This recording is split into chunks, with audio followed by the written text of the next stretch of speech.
Hello viewers. In this chapter, we are going to discuss equations for uniformly accelerated linear motion. When an object moves with a constant acceleration in a straight line, it is said to have uniformly accelerated linear motion. Before starting the discussion, let us first recapitulate the definition of acceleration. Acceleration is defined as the rate of change of velocity with respect to time. Suppose a car is moving with initial velocity u, and after traveling the time t, its velocity becomes v.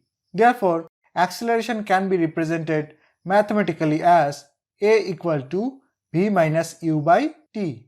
For a better understanding, let us discuss some examples of time velocity plots. In the first plot, velocity is found increasing with respect to time, which says that the object is moving with positive acceleration.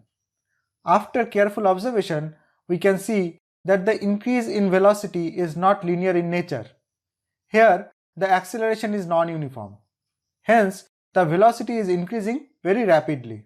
In the second plot, we can see that the velocity is decreasing with respect to time, and again, the rate of change of velocity is non-uniform.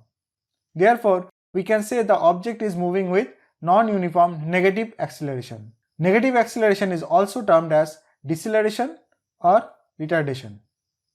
In the third plot, we can see the velocity is increasing linearly, hence the object is moving with constant positive acceleration. In the fourth plot, we can see the velocity is decreasing linearly, hence the object is moving with constant negative acceleration. As the velocity time plots are linear in nature, we can say the object is moving with constant uniform acceleration. Now let us discuss uniformly accelerated linear motion with examples having numerical values.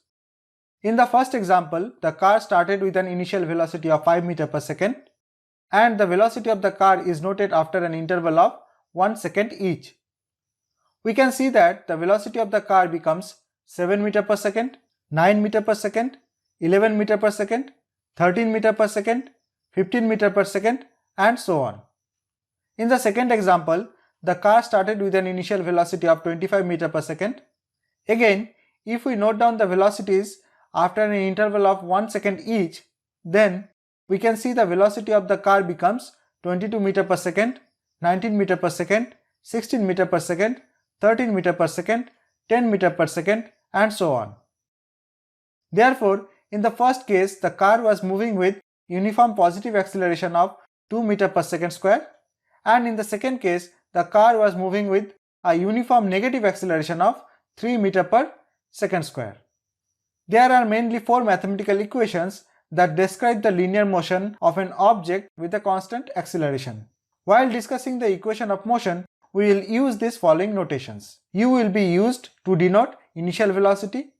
The object will move with a constant acceleration a. Time interval will be denoted by t, and v will be used to indicate the final velocity. The first equation of motion we want to discuss is velocity-time relation. This equation of motion can be derived from the definition of acceleration itself.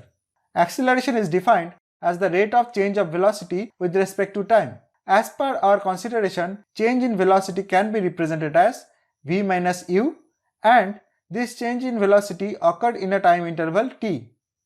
Therefore, the rate of change of velocity can be represented as v minus u by t. On simplifying, we can get our first equation of motion as v equal to u plus at. This equation of motion can be explained very easily with the help of a time velocity plot. As the object is moving with acceleration a, which means after 1 second, the velocity of the object will become u plus a. After 2 seconds, it will be u plus 2a. After 3 seconds, the velocity will be u plus 3a. Similarly, after t second, the velocity of the object will become u plus ta, which is nothing but the final velocity v. So v can be written as v equal to u plus ta, and rearranging we can write down v equal to u plus at. Now let us find out the expression of average velocity from the time velocity plot. Here the object under consideration is moving with a non-uniform velocity, and it has covered some distance in this manner. If we can find out an expression of a constant velocity with which the object can travel the same distance in the same time interval, then we can say it will be the expression for average velocity. By calculating the area under the curve, we can calculate the total distance traveled by an object from a time velocity plot. We can rearrange the area of the trapezium and convert it into a square. Here, the top two triangles are congruent in nature. The vertical side of the square represents the expression for average velocity as v plus u by 2. Therefore, instead of moving with a constant acceleration, the object can be considered moving with the uniform velocity v average, which is equal to v plus u by 2. Now let us discuss the time displacement relation. We know the displacement can be obtained by calculating the area under the curve of a time velocity plot. To calculate the area under the curve, the area has to be divided into two sections, one rectangular and another triangular section. The area of the rectangle will be ut and the area of the triangle will be half of at square. Hence, the total area representing the total distance is ut plus half at square. Next, we move on to the velocity displacement relation. From the concept of average velocity, we can calculate the total distance covered, and from the definition of acceleration, we can get time in terms of initial velocity, final velocity and acceleration.